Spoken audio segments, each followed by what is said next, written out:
Olá, abençoados. Aqui o profeta Davi Rebolo e quero compartilhar com vocês aqui algumas estratégias que são para a batalha espiritual. De fato, muitas pessoas desistem da batalha espiritual porque consideram que é, digamos, praticamente uma obrigação fazer e se você pode evitar, muito melhor ainda. Porque não entendem os benefícios da batalha espiritual. Quando eu aprendi que a batalha espiritual não é algo para tirar de você, senão algo para agregar, para te dar conquistas e vitórias extraordinárias que te aproxima ao reino de Deus, eu aprendi a fazer a guerra de outra forma, não como quem está fugindo ou obrigado, mas que como quem entra na guerra deseja ser parte de um reino poderoso que é extraordinário e que manifesta a plenitude da deidade do Senhor Jesus Cristo. Mas antes de compartilhar esses segredos com vocês, seja parte do nosso ministério. Lembre que você pode se integrar ao nosso trabalho, nos fortalecer na que nós estamos fazendo nas nações da terra, simplesmente curtindo o conteúdo, compartilhando com muitas pessoas e também seguindo o nosso canal. Dessa forma, esta mensagem vai ser multiplicado e alcançar a milhares de vidas que precisam, nesta hora de tanta guerra, uma palavra que posicione eles em vitória. Assim que muito obrigado por nos ajudar e ser parte disso. Efésios capítulo 1 tem uma série de códigos aqui que nos falam de como fazer a guerra de uma forma acertada. Todas as coisas você pode fazer ela como sobrevivente ou pode fazer ela como mestre, digamos, como perito, como arquiteto, como engenheiro numa batalha espiritual. E no capítulo 1, no verso 18, nos falam assim: para que vocês saibam qual é a esperança do nosso chamado e quais são as riquezas da glória da sua herança entre os santos. Você sabia que existe uma riqueza na batalha espiritual? Sim, você escutou bem. Existe uma riqueza, um despojo, uma vitória, um triunfo na batalha espiritual. A maioria das pessoas pensam que, primeiro, podem fugir da batalha espiritual. Nós jamais vamos poder fugir da batalha espiritual. Adão já nasceu num Éden onde já existia a batalha espiritual. De fato, estava o inimigo e também estava a árvore do conhecimento do bem e do mal. A maldade já estava ali. Então a novidade não é em que nós vamos ser incertos ou não numa batalha.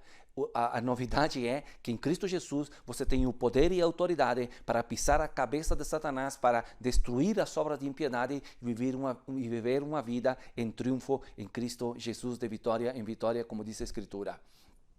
O segundo assunto da batalha espiritual é que as pessoas pensam que toda batalha só digamos, retaliação, destruição, perda, negação. E não é assim. Na verdade é que no contexto bíblico, né, e já vamos chegar aí, cada vez que existia uma batalha, Deus dava um território para o povo, Deus dava a eles anos de paz, Deus dava a eles uma libertação que eles não tinham antes da batalha. Então, a batalha espiritual nunca foi feita para que a gente viva sofrendo perdas. Não, isso é porque você não teve um general ou você não fez a batalha do jeito certo, porque você fez, digamos, na nossa força. Mas existe uma engenharia para fazer a batalha espiritual. Existe uma forma bíblica de manifestar isso. Nós temos que entender que a primeira fase da etapa de um cristão, do novo convertido, né, os primeiros anos da nossa revelação no reino, é a luta por nossa santidade. É a luta contra o pecado, contra os vícios, os hábitos, deixar o mundo desconectar dessa mentalidade e adquirir uma mentalidade de santidade. Esse propósito tem que ser feito nos primeiros 2, 3 anos da nossa vida em Cristo. E ali a pessoa tem que adquirir o primeiro nível de maturidade, que é a sua vida santificada e correta diante do altar. A partir daí vem uma etapa muito mais profunda, que é a etapa onde você ingressa às batalhas espirituais, porque um reino tem um exército e ele nos chamou a entender o nosso chamado. Você não pode ser somente um assistente na igreja. Precisamos descobrir qual é o nosso propósito, qual é a nossa identidade, quais são os dons, as ferramentas que Deus nos deu e ocupamos a maior parte da nossa vida em Cristo, do nosso tempo de cristão, deveria ser dedicado à batalha espiritual. Qual é a batalha? Onde nós não lutamos por nossos interesses, mas lutamos pelos interesses do reino. Nós fomos chamados para o Senhor a cumprir um propósito de ser bênção para outros, estabelecer o reino, o evangelho, a pregação, a ministração, cada um em uma esfera, mas ao fim é que o reino de Deus se estabeleça na nossa sociedade. E depois vem a etapa final, ou a terceira etapa de todo o cristão, que é a etapa onde você começa a dizer, bom, já fico menos anos, que o calendário se encurtou e já fica menos tempo para andar do que eu já andei. Então você começa a pensar no legado, você começa a pensar na herança, naquilo que você vai deixar. Então você não é só um guerreiro, você se transforma num mestre de guerra para outros, de ensinar uma nova geração as táticas, as estratégias bíblicas, a revelação que o Senhor nos dá para nós desenvolver a batalha espiritual e seguir estendendo o reino. Essa tinha que ser, digamos, a linha de tempo ou a sequência de um cristão. Só que os cristãos ficam sempre no mesmo, a maioria fica no primeiro estágio, ou seja, lutando contra o pecado, quando a Bíblia diz que Cristo Jesus já levou sobre ele as maldições, que nos libertou do pecado, nos libertou do corpo de pecado. Então isso tinha que ser um processo relativamente rápido e a maioria do nosso esforço não é lutar contra o pecado, porque o Espírito Santo já te santificou, Deus te limpou, você deveria se enfocar no cumprimento do seu chamado, alcançar o seu destino profético, liberar esse destino profético. Então, como entramos nisso? Como abrimos essa porta? Primeiro, encontrando a identidade, encontrando o nosso chamado ao Senhor, buscando Ele no altar. Mas a primeira coisa que acontece vem a manifestação do reino. O que é a manifestação do reino? Se tivermos que colocar quatro, digamos, riquezas da batalha espiritual, a primeira delas é que quem está ocupado na batalha espiritual, ele vai ver manifestação contínua de Deus. Por quê? Porque cada vez que o reino da luz se encontra com o reino das trevas, é como pegar uma lanterna e aprender ela numa noite escura. Você imediatamente, instantaneamente, você vai ver a luz vencendo as trevas. Você vê que se abre essa esfera. Então, o confronto com as trevas não é para você ficar assustado, é para você ver as manifestações da sobrenaturalidade de Deus. Há cristão que passa um ano na igreja e nunca viram uma manifestação. Por quê? Porque não estão cumprindo o seu chamado. Mas comece a orar pelas pessoas, comece a ministrar, comece a fazer a obra realmente do reino e você vai ter confronto com as trevas, mas vai ver as operações sobrenaturais. Deus libertando pessoas, Deus curando, Deus prosperando, Deus restaurando esperança, restaurando famílias. Todo esse mundo de manifestações existe como um benefício ou um conteúdo que vem quando você manifesta a presença do reino. Então, a intimidade é muito lindo, porque você adora o Senhor, tem intimidade, mas você sente que? Você sente um tipo, digamos, de águas que te refrescam, uma presença que te satisfaz, que te enche. Mas no reino, você vê a manifestação do senhorio de Cristo. Você vê, no meio da batalha, a autoridade dele repreendendo e vencendo as trevas. Esse é o primeiro benefício, assim, digamos, o confronto com as trevas traz a manifestação. E isso leva a um segundo passo. Qual é o segundo tesouro da batalha espiritual? A mentalidade do reino. Antigamente dizíamos cultura, mas a verdade é que o reino tem algo superior à cultura, que se chama mentalidade. O que é a mentalidade? Quando você vê as ações de Deus e a operação de Deus, para poder estabelecer esse reino, Deus te dá revelação. Revelações são ideias superiores do Senhor, que sobrepassam a cultura do momento, que sobrepassam as estratégias que o inimigo tem colocado numa sociedade, e Deus te dá uma revelação que é tão grande que supera o momento, supera o tempo, supera a circunstância, supera a inteligência humana. Porque é algo que vem se se pode dizer assim, do coeficiente divino. E essa revelação, ela estrutura os teus pensamentos, estrutura a tua mentalidade e você começa a pensar com mentalidade do reino que opera por princípio e não por circunstâncias. O crente que não entra na batalha espiritual, ele deve dar reação. Te tiram, você luta e constrói de novo. Você perde, você procura e alcança a medida de novo. Mas quando você está na batalha espiritual, você tem tanta revelação de como funcionam os princípios que você executa esses princípios. E a vida de viver fazendo esses princípios te dá uma blindagem. Então, a batalha espiritual não te resta, ela te soma, porque você fica num estado de que a circunstância, as crises financeiras, as crises do entorno social, elas não te afetam, ao contrário, elas te promovem, porque cada vez que existe uma circunstância que derriba a um monte de pessoas, veio para você uma revelação e uma estratégia divina de como você operar, de como você agir, de como ver a manifestação de Deus, e Deus se multiplica em poder.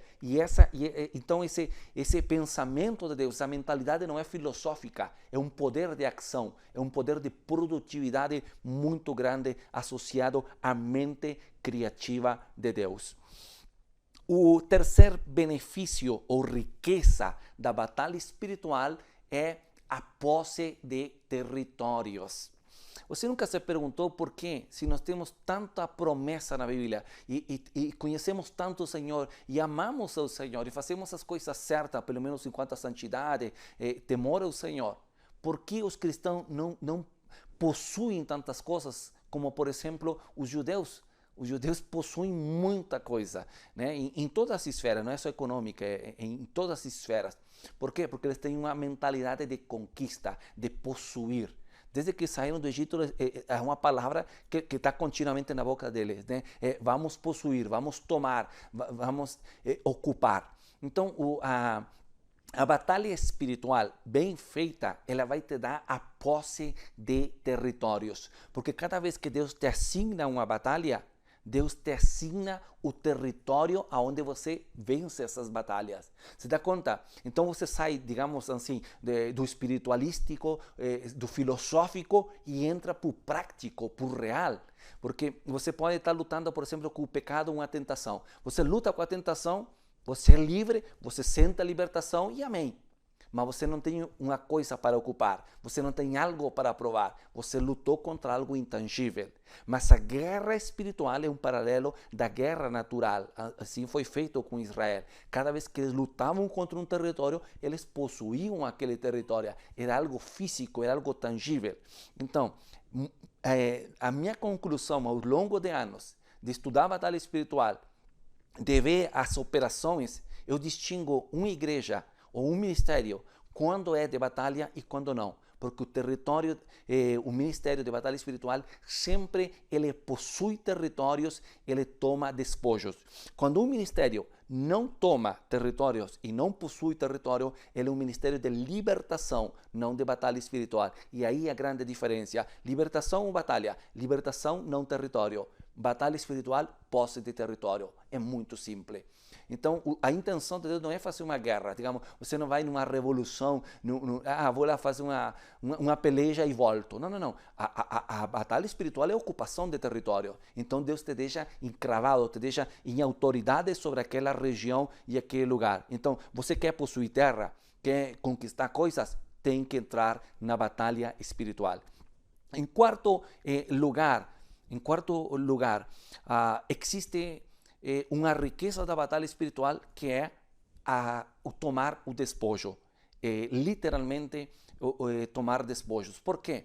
Se você vai, por exemplo, ao livro de Apocalipse, diz que o inimigo, o Babilônia, ou Satanás, com o nome que você queira chamar, diz que ele é um traficante que comercializa com ouro, com prata, com pedras preciosas e com a alma dos homens. Então, o principado babilônico, o domínio desse poder, é um poder que aprisiona a alma dos homens e todos os tipos de bem, de pedras e de riquezas, ou seja, tudo que é material. Ele toma. O reino deve chegar primeiro para libertar a alma das pessoas do cativeiro espiritual.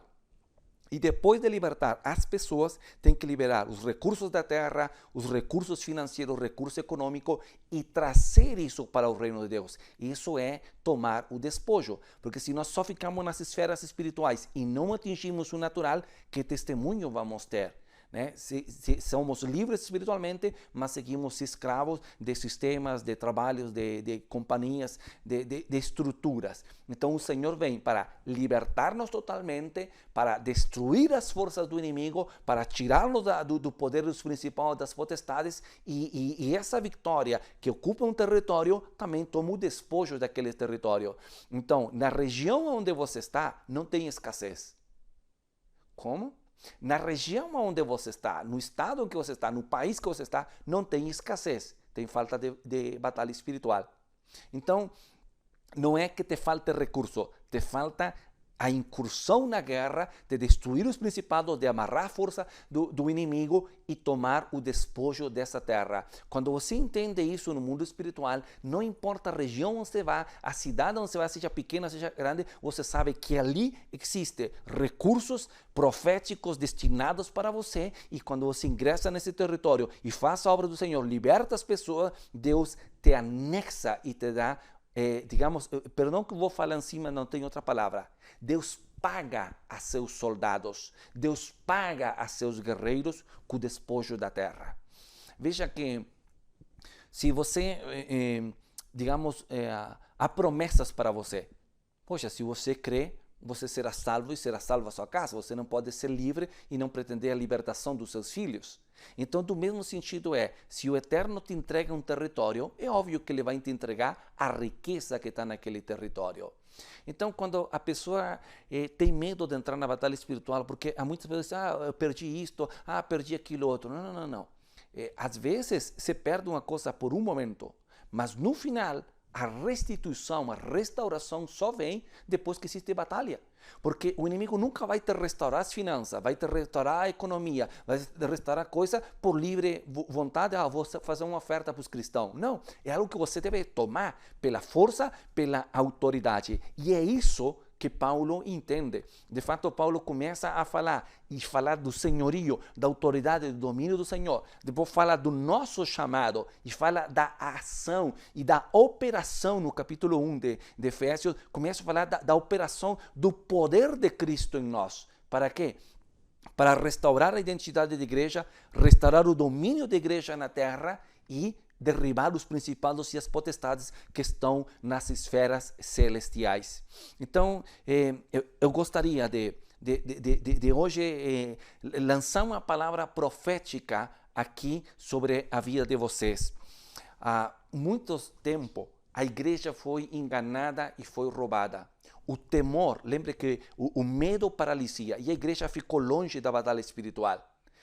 E alguns que entraram não tinham as instruções suficientes e muitos receberam retaliação. Mas deixe-me dizer-te algo: existe um poder no sangue de Jesus e na autoridade. E se você quer descanso, se você quer vitória, se você quer viver uma vida abundante, você primeiro tem que vencer. E a única forma de vencer é através da batalha espiritual. O sangue de Jesus nos conquistou. São tempos perigosos e é o tempo da igreja voltar a fazer a guerra espiritual, através de jejum, de oração e a proclamação do conhecimento das Escrituras.